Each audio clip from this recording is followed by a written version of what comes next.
እንግዲህ በኢትዮጵያ እንዲሁ በአዲስ አበባ የመኖሪያ ቤት ጉዳይ እጅግ አሳሳቢው ከዛ ደግሞ ሁሉም እንዲኖረው የሚፈልገው ጉዳይ ነው። አዎ በዓለም አቀፍ ደረጃም የተባበሩት መንግስታት ድርጅትም የሰብአዊ መብት ብሎ ካስቀመጣቸው ጉዳዮች አንዱ የመኖሪያ ቤት እንደሆነ ይታወቃል።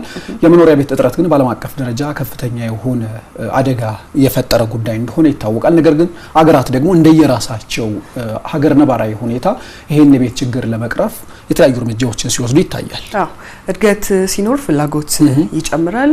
ኢትዮጵያ እያስመዘገበችው ካለው እድገት ጋር ተያይዞ የቤት ፍላጎትም እንዲሁ እየጨመረ የመጣ ነው። በአፍሪካ ከፍተኛ የቤት ፍላጎት ካለባቸው አካባቢዎች ቦታዎች ደግሞ ኢትዮጵያ፣ አዲስ አበባ በቀዳሚነት የሚነሱት ናቸው።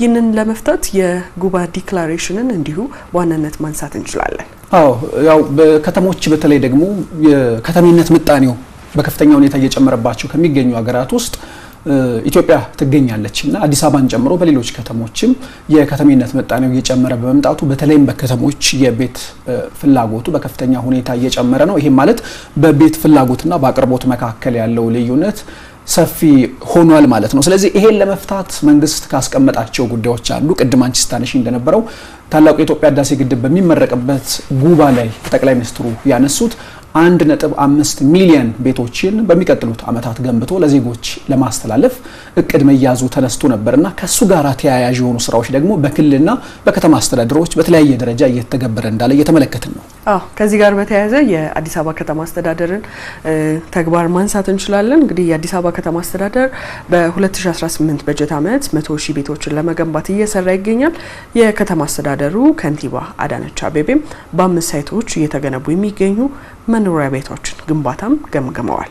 የአዲስ አበባ ከተማ አስተዳደርን ከፍተኛ የቤት ፍላጎት ካላቸው የአፍሪካ ከተሞች ቀዳሚ መሆኗን ቀደም ሲልም ስንጠቅስ ነበርና በከተማዋ የሚስተዋለውን የቤት ፍላጎትና አቅርቦት ለማጣጣም ደግሞ ከተማ አስተዳደሩ አማራጮችን እየወሰደ ይገኛል። በተለይም ደግሞ በ2018 በጀት አመት 100,000 ቤቶችን እገነባለሁ ብሎ ከዚህ ቀደም ገልጾ ነበርና ያንን ለማድረግ ደግሞ በጉዞ ላይ እንደሚገኝ ነው ከንቲባ አዳነች አቤቤ የገለጹት።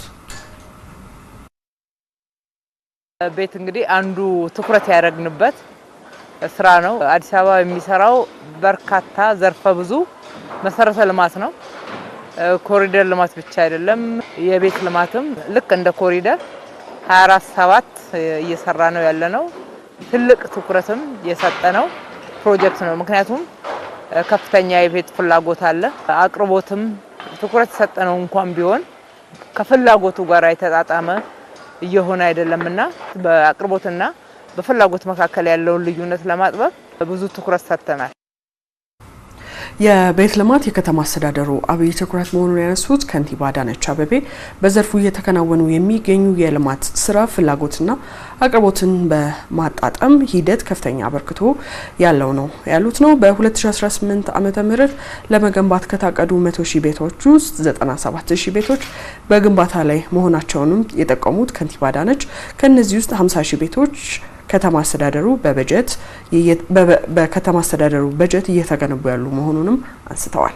የቤት ልማት ፕሮጀክቶቹ እንግዲህ በጥራትና በፍጥነት እየተገነቡ የሚገኙና የተለያየ የመሰረተ ልማት ግንባታም አብሮ እየተገነባላቸው እንደሚገኝም ነው ከንቲባ አዳነች አቤቤ ያነሱት።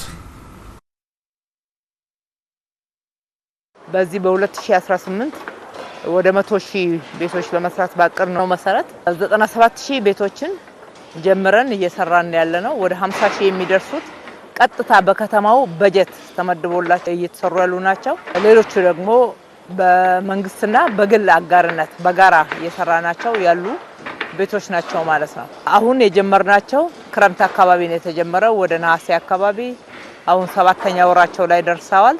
እንደምናየው አንዳንዶቹ የመጨረሻ ስላብ ላይ ደርሰዋል።